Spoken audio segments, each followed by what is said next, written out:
Elon, hey, welcome back to TED. It's great to have you here. Thanks for having me. So, in the next half hour or so, we're going to spend some time exploring your vision for what an exciting future might look like, which I guess makes the first question a little ironic. Why are you boring? Yeah, I ask myself that frequently. We're trying to dig a hole under LA, and this is to create the beginning of what will hopefully be a 3D network of tunnels to alleviate congestion. So, I mean, right now, I think one of the most soul-destroying things is traffic. It affects people in every part of the world. It takes away so much of your life, and it's horrible. It's particularly horrible in LA. I think you've brought with you the first visualization that's been shown of this. Can I show this? Yeah, absolutely. So this is the first time, we've just to sort of show what we're talking about. So there are a couple of key things that are important in having a 3D tunnel network. First of all, you have to be able to integrate the entrance and exit of the tunnel seamlessly into the fabric of a city. So by having an elevator, sort of a car skate that's on an elevator, you can integrate the entrance and exits to the tunnel network just by using 2 parking spaces. And then the car gets on a skate. There's no speed limit here, so we're designing this to be able to operate at 200 kilometers an hour, or about 200 kilometers an hour, or about 130 miles per hour. So you should be able to get from, say, Westwood to LAX in 6 minutes, 5-6 minutes. So possibly initially done as like on a sort of toll road type basis. Yeah. Which I guess alleviates some traffic from the surface streets as well. So I don't know if people noticed it in the video, but there's no real limit to how many levels of tunnel you can have. So you can go much further deep than you can go up. The deepest mines are much deeper than the tallest buildings are tall. So you can alleviate any arbitrary level of urban congestion with the 3D tunnel network. This is a very important point. So a key rebuttal to the tunnels is that if you add one layer of tunnels, then that will simply alleviate congestion. It'll get used up, and then you'll be back where you started, back with congestion. But you can go to any arbitrary number of tunnels, any number of levels. But people assume traditionally it's incredibly expensive to dig, and that would block this idea. Yeah. Well, they're right. To give you an example, the LA subway extension, which is, I think it's a 2.5-mile extension, that was just completed for $2 billion. So it's roughly $1 billion a mile to do the subway extension in LA. And this is not the highest utility subway in the world. It's quite difficult to dig tunnels normally. I think we need to have at least a 10-fold improvement in the cost per mile of tunneling. And how could you achieve that? I guess, actually, if you just do 2 things, you can get to approximately an order of magnitude improvement, and I think you can go beyond that.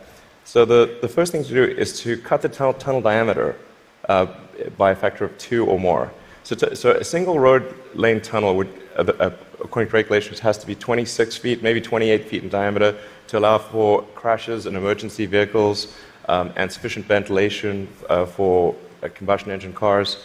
But if you shrink that diameter to what we're attempting, which is 12 feet, which is plenty to get an electric skate through, you drop the diameter by a factor of 2 and the cross-sectional area by a factor of 4. So, and the tunneling cost scales with the cross-sectional area. So that's roughly a half order of magnitude improvement right there. Then tunneling machines currently tunnel for half the time, then they stop, and then the rest of the time is putting in reinforcements for the tunnel wall. So if you design the machine instead to do continuous tunneling and reinforcing, that'll give you a factor of 2 improvement. Combine that and it's a factor of 8. Also, these machines are far from being at their power or thermal limit. So you can jack up the power to the machine substantially. I think you can get at least a factor of 2, maybe a factor of 4 or 5 improvements on top of that. So I think there's a fairly straightforward series of steps to get somewhere in excess of an order of magnitude improvement in the cost per mile. Our target actually is we've got a pet snail called Gary. This is from Gary the snail from South Park. I mean, sorry, SpongeBob SquarePants. So Gary is capable currently he's capable of going 14 times faster than a tunnel boring machine. Okay. You want to beat Gary? We want to beat Gary. Yeah. He's not a patient little fellow, and we want that will be victory. Victory is beating the snail. But a lot of people dreaming about future cities, they imagine that actually the solution is sort of flying cars, drones, etc. You go above ground. Why isn't that a better solution? You save all that tunneling cost. Right. I'm in favor of flying things. Obviously, I do rockets, so I like things that fly. This is not some inherent bias against flying things, but there is a challenge with flying cars in that they'll be quite noisy. The wind force generated will be very high. Let's just say that if something's flying over your head, if there are a whole bunch of flying cars going all over the place, that is not an anxiety-reducing situation. You don't think to yourself, well, I feel better about today. You're thinking, like, did they service their hubcap? Or is it going to come off and guillotine me as they're flying past? And so you've got this vision then, future cities with these rich 3D networks of tunnels underneath. Is there a tie-in here with Hyperloop? Could you apply these tunnels to use for this Hyperloop idea you released a few years ago? Yeah, so we've been sort of puttering around with the Hyperloop stuff for a while. We built a Hyperloop test track adjacent to SpaceX just for a student competition to encourage innovative ideas in transport. It actually ends up being the biggest vacuum chamber in the world after the Large Hadron Collider by volume. So it was sort of quite fun to do that, but it was kind of a hobby thing. And then we think we might. So we developed a little pusher car to push the student pods, but we're going to try seeing how fast we can make the pusher go if it's not pushing something. Huh. So, I mean, like, sort of cautiously optimistic we'll be able to be faster than the world's fastest bullet train, even in a 0.8 mile stretch. Whoa. Good brakes. Yeah. I mean, it's either going to smash into tiny pieces or. But you can picture then a Hyperloop in a tunnel, yes, running quite long distances. Exactly. So in looking at tunneling technology, it turns out that in order to make a tunnel, you have to, in order to seal against the water table, you've got to typically design a tunnel wall to be a good to about 5 or 6 atmospheres. So to go to vacuum is only 1 atmosphere, or near vacuum. So actually, it sort of turns out that automatically, if you build a tunnel that is good enough to resist the water table, it is automatically capable of holding vacuum. Huh. So, yeah. And so you can actually picture this, like what kind of length tunnel is in Elon's future to running Hyperloop? Yeah, I think there's no real length limit. You could dig as much as you want.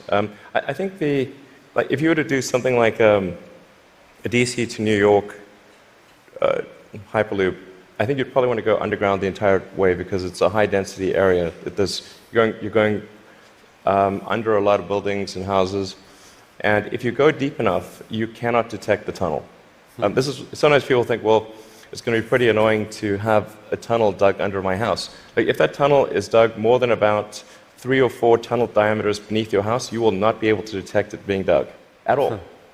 In fact, like if you're able to detect the tunnel being dug, whatever device you're using, you can get a lot of money for that device from the Israeli military, who's trying to detect tunnels from Hamas, and from the U.S. Customs and Border Patrol that trying to detect drug tunnels. So the reality is that Earth is incredibly good at absorbing vibrations, and once the tunnel depth is below a certain level, it is undetectable. Maybe if you have a very sensitive seismic instrument, you might be able to detect it. So you've started a new company to do this called The Boring Company. Very nice, very funny. But what's funny about that? How much of your time is this? It's maybe 2 or 3%. You've called it a hobby. This is what an Elon Musk hobby looks like. I mean, it really is. Like, we actually, this is basically interns and people doing it part-time. So this is, we bought, some second-hand machinery, and it's kind of puttering along, but it's making good progress. So an even bigger part of your time is being spent on electrifying cars and transport through Tesla. Is one of the motivations for the tunneling project the realization that actually, in a world where cars are electric and where they're self-driving, there may end up being more cars on the roads on any given hour than there are now? Yeah, exactly. A lot of people think that when you make cars autonomous, that they'll be able to go faster and that will alleviate congestion. And to some degree, that will be true.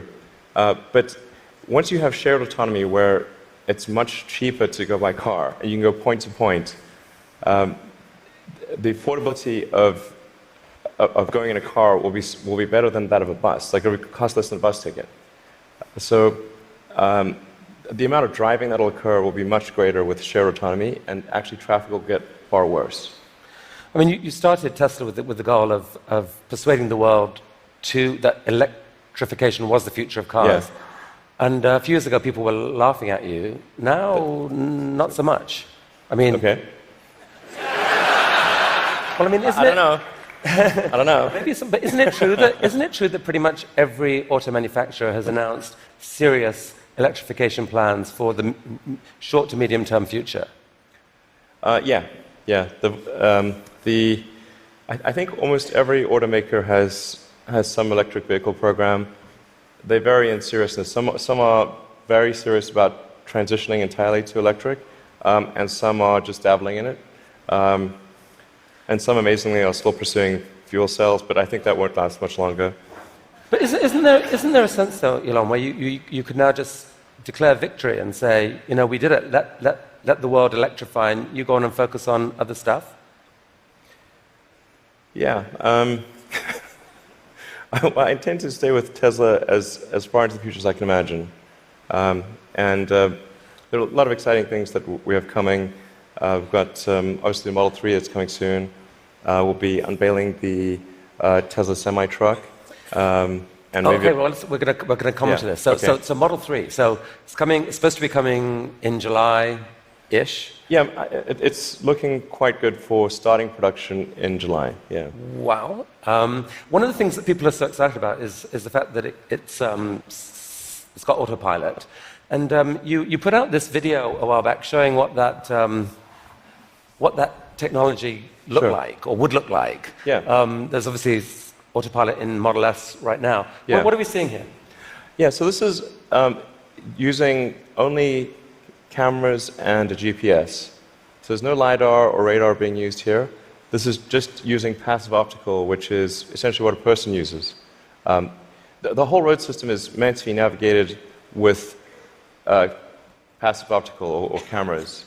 And so once you solve cameras or vision, then autonomy is solved. If you don't solve vision, it's not solved.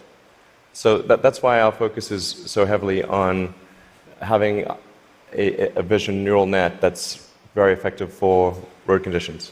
Right. Many other people are going the LiDAR route. You want cameras plus radar is most of it. You can absolutely be superhuman with just cameras. Like, you could probably do 10 times better than humans with just cameras.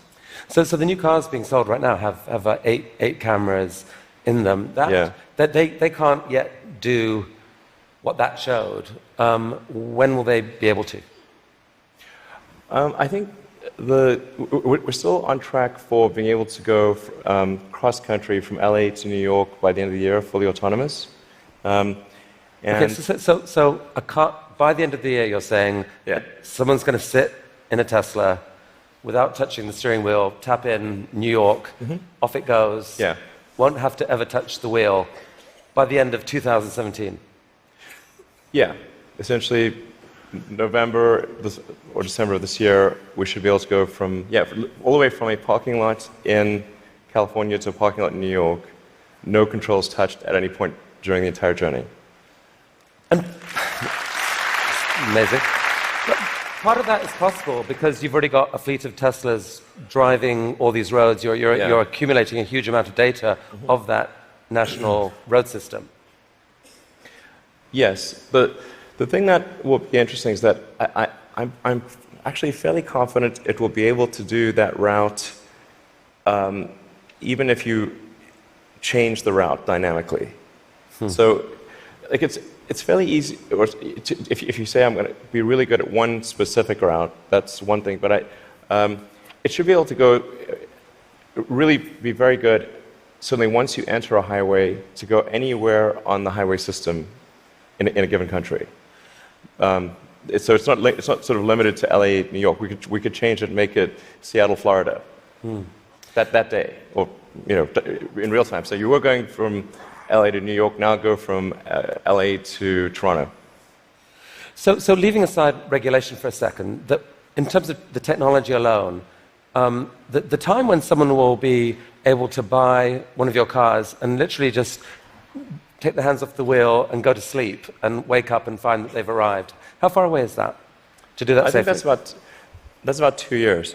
So the real trick of it is not, how do you make it work, say 99.9% of the time? Because if a car crashes, say 1 in 1,000 times, then you're probably still not going to be comfortable falling asleep.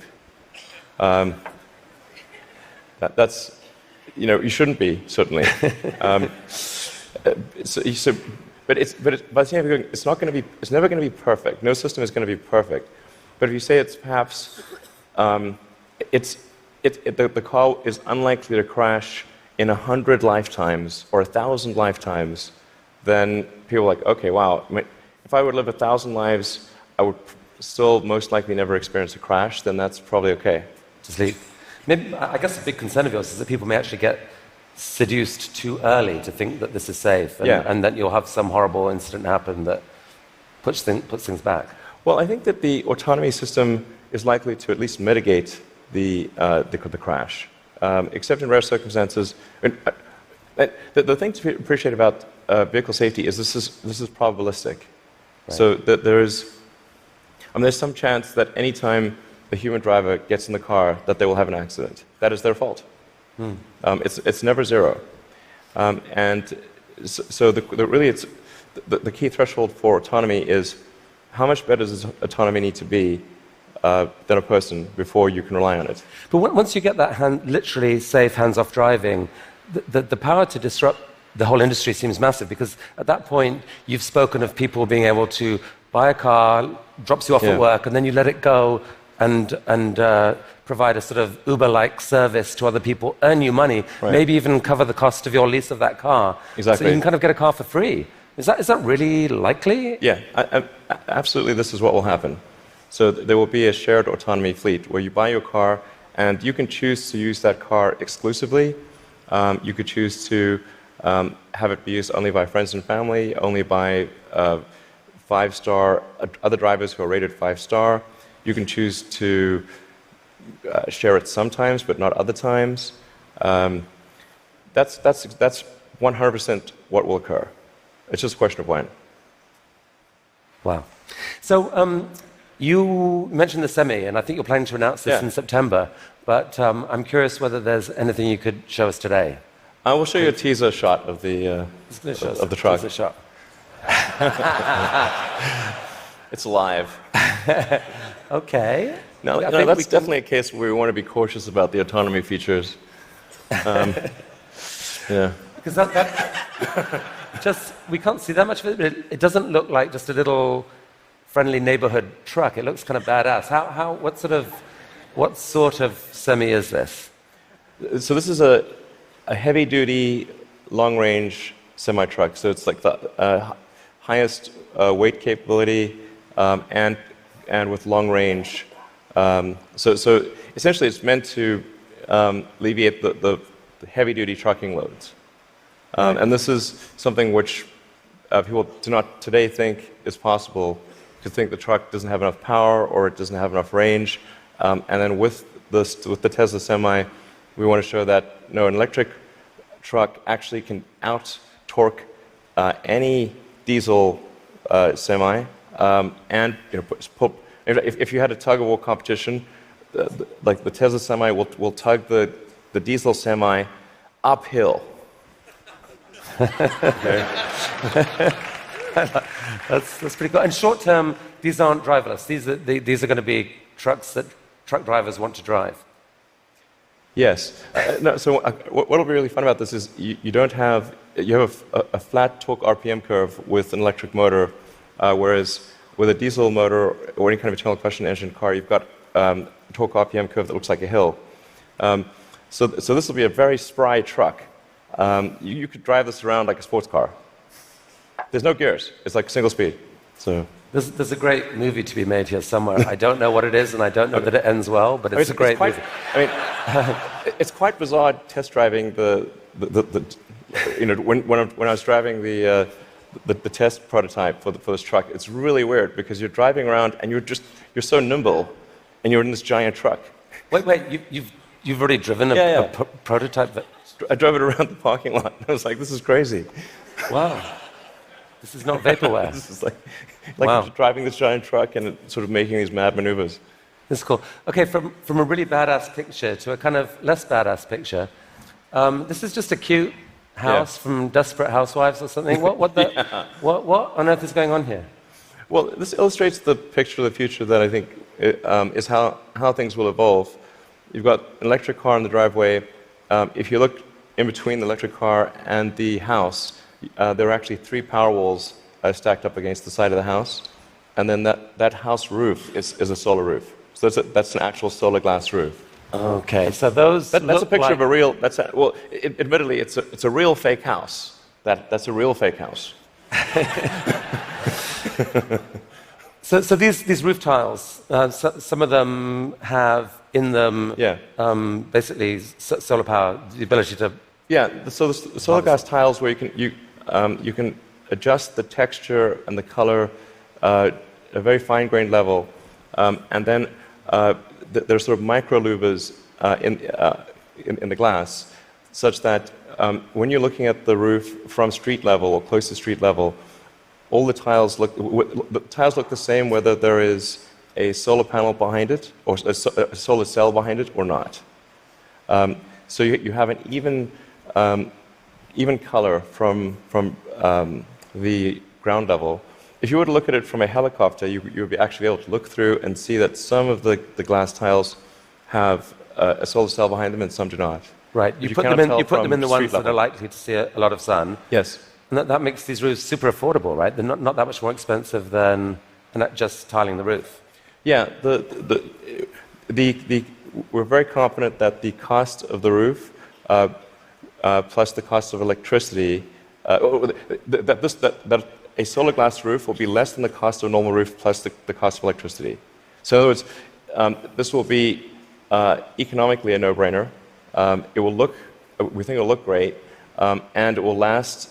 I mean, we thought about like having the warranty be infinity, but then people thought, well, that might sound like we were just talking rubbish. But actually, this is toughened glass. Like well after the house has collapsed, and there's nothing there, the roof the glass tiles will still be there. Okay, so I think you're rolling.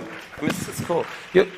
So you're rolling this out in a couple weeks' time, I think, with four different roofing types. Yeah, we're starting off with two initially, and then the second 2 will be introduced early next year.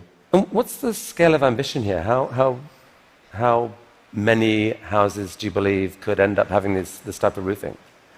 I mean, I think eventually almost all houses will have a solar roof. Now the thing is to consider the time scale here to be probably on the order of 40 or 50 years. So on average, a roof is replaced every 20 to 25 years. So, but you don't start replacing all roofs immediately. But eventually, if you say we were to fast forward to, say, 15 years from now, it will be unusual to have a roof that does not have solar. Is there a mental model thing that people don't get here that there's been, because of the shift in the sort of cost economics of solar power, that like most houses actually have enough sunlight on their roof pretty much to power all of their needs. If you could capture the power, it could pretty much power all their needs, right? You could go off grid, kind of. Yeah, it depends on where you are and what the house size is relative to the roof area. But yeah, it's a fair statement to say that most houses in the US have enough roof area to power all the needs of the house. Okay, so the key to the economics of the cars, the these houses, is the falling price of lithium-ion batteries, which you've made a huge bet on as Tesla. In many ways, that's almost the core competency. And you've decided that to really own that competency, you just have to build the world's largest manufacturing plant and kind of double the world's supply of lithium-ion batteries. Yeah. With this guy. What is this? Yeah, so that's the Gigafactory. The progress so far in the Gigafactory. Eventually, you can sort of roughly see that there's sort of a diamond shape overall, and when it's fully done, it'll look like a giant diamond, or that's the idea behind it. And it's aligned on true north. There's a small detail there. And capable of producing eventually 100 gigawatt hours of batteries a year? 100 gigawatt hours. We think probably more, but yeah. And they're actually being produced right now already here, right? Yeah, we're in production already. You guys put out this video. Yeah. I mean, does that speed it up, or? That's the slowed down version. How fast does it actually go? Well, when it's running at full speed, you can't actually see the cells without a strobe light. It's just blur. And one of your core ideas, Elon, about what makes an exciting future is a future where we no longer feel guilty about energy. Help us picture this. I mean, how many gigafactories, if you like, does it take to get us there? It's about 100, roughly. It's not 10, it's not 1,000, most likely 100. See, I kind of find this amazing. Like, you can actually picture, if that's right, you can picture what it would take to move the world off this vast fossil fuel thing. It's like you're building one, costs $5 billion, maybe the next one, or whatever, $5 to $10 billion. Yeah. Like, it's kind of cool that you can picture that project. And you're planning to do a Tesla, or at least announce another two this year. I think we'll announce locations for somewhere between 2 and 4 gigafactories later this year. Yeah, probably 4. Whoa. Yeah. Okay. I can't tease. No more teasing from you for here. Like, where? Continent? You can say no. We need to address a global market. Yeah. Okay. This is cool. I think we should talk for global market. So I have to ask you one question. I'm going to ask you one question about politics. Only one. I'm kind of sick of politics, but I do need to ask you this.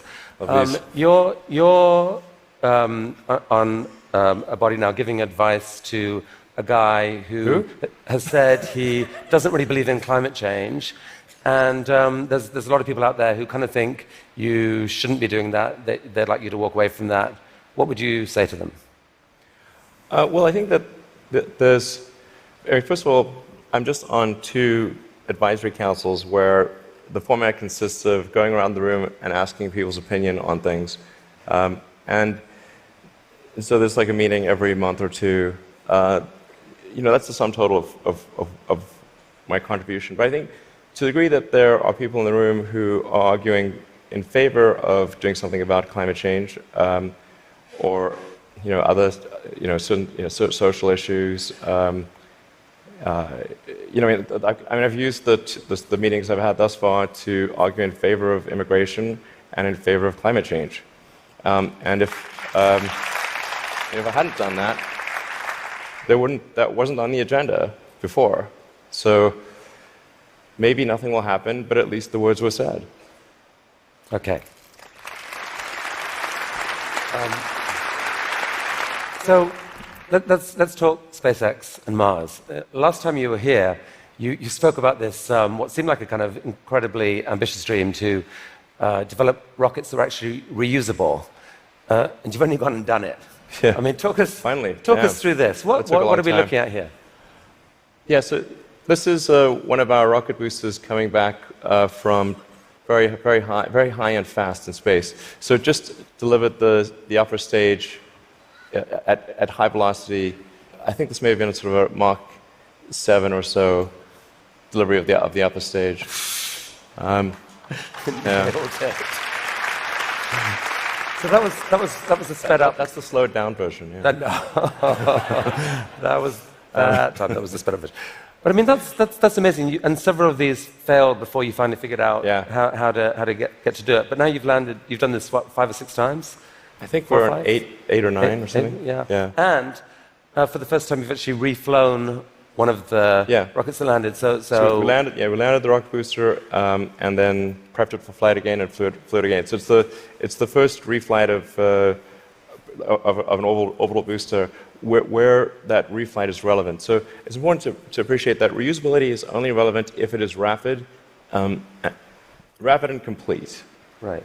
So like an aircraft or a car, the reusability is rapid and complete. You do not send your aircraft to Boeing in between flights. Right. So this is allowing you to dream of this really ambitious idea of sending many people to Mars in 10 or 20 years time, I guess. Yeah. In the next 20 years. And you've designed this outrageous rocket to do it. Help us understand the scale of this thing. Well, I think visually you can see that's person. Yeah, and that's the vehicle. So if that was a skyscraper, that's like a 40. Did I read that? 40 stories. Yeah, maybe a little more. Yeah. The thrust level of this is really this configuration is about 4 times the thrust of the Saturn V moon rocket. 4 times the thrust of the biggest rocket humanity ever created before. Yeah. I mean, as one does. Yeah. I mean, in units of 747, 747 is only about a quarter million pounds of thrust. So so there are for every 10 million pounds of thrust, there's 47. So this would be the thrust equivalent of 120 747s, with all engines blazing. And so even with a machine designed to escape Earth's gravity, I think you told me last this thing could actually take a fully loaded 747, people, cargo, everything, into orbit. Exactly. This can take a fully loaded 747 with maximum fuel, maximum passengers, maximum cargo on the 747. This can take it as cargo. So based on this, you presented recently this interplanetary transport system, which is visualized this way. And this is a scene you picture in 30 years' time, 20 years' time? People walking into this rocket. I mean, I'm hopeful it's sort of in the 8 to 10 year time frame. Aspirationally, that's our target. Our internal targets are more aggressive, but I think,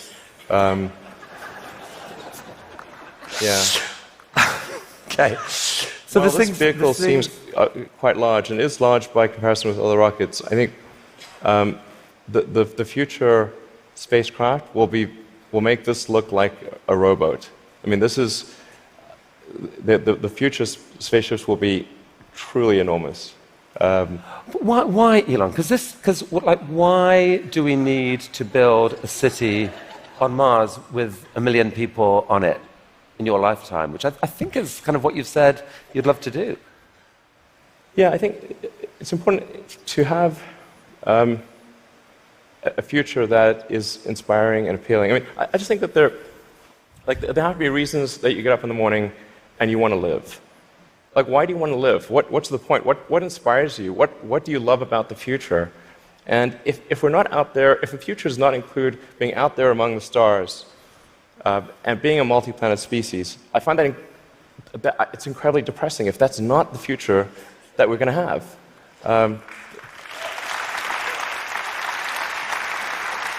People want to position this as an either-or, that there are so many desperate things happening on the planet now, from climate to poverty to, you pick your issue.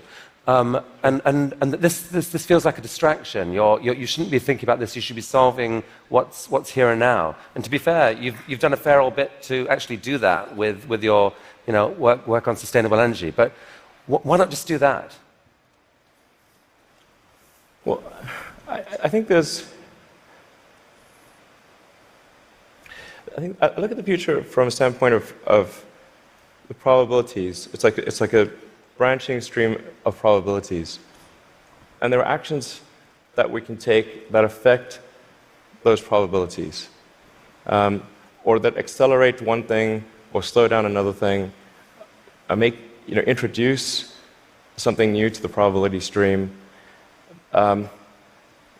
Sustainable energy will happen no matter what. If there was no Tesla, if Tesla never existed, it would have to happen out of necessity. It's tautological. If you don't have sustainable energy, it means you have unsustainable energy. Eventually, you'll run out, and the laws of economics will drive civilization towards sustainable energy inevitably. The fundamental value of a company like Tesla is the degree to which it accelerates the advent of sustainable energy faster than it would otherwise occur. So when I think what is the fundamental good of a company like Tesla, I would say hopefully it does. If it accelerated that by a decade, potentially more than a decade, that would be quite a good thing to occur. That's what I consider to be the fundamental sort of aspirational good of Tesla. Then there's becoming a multi-planet species and spacefaring civilization. This is not inevitable.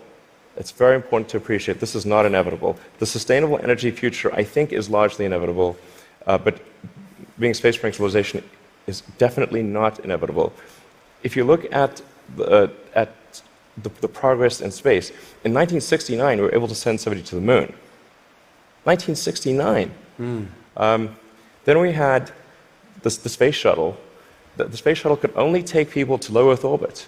Then the space shuttle retired, and the United States could take no one to orbit. So that's the trend. The trend is down to nothing. This is not. People are mistaken when they think that technology just automatically improves. It does not automatically improve. It only improves if a lot of people work very hard to make it better. And actually, it will, I think, by itself degrade, actually. You look at great civilizations like ancient Egypt, and they were able to make the pyramids, and they forgot how to do that. And the Romans, they built these incredible aqueducts. They forgot how to do it.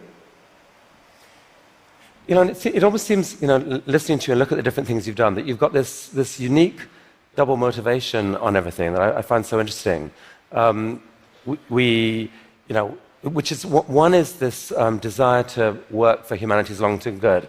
The other is this desire to do something exciting. And it's often, it feels like you feel like you need the one to drive the other. With Tesla, you want to have sustainable energy, so you make these super sexy, exciting cars to do it. Solar energy, we need to get there, so we need to make these beautiful roofs. We haven't even spoken about your newest thing, which we don't have time to do, but you want to save humanity from bad AI, and so you're going to create this really cool brain-machine interface to give us all infinite memory and telepathy and so forth. And on Mars, it feels like what you're saying is, yeah, we need to save humanity and have a backup plan, but also we need to inspire humanity, and this is a way to inspire. I think the the value of beauty and inspiration is very much underrated, no question. But I want to be clear. I'm not trying to be anyone's savior. That is not the. I'm just trying to think about the future and not be sad. Beautiful statement.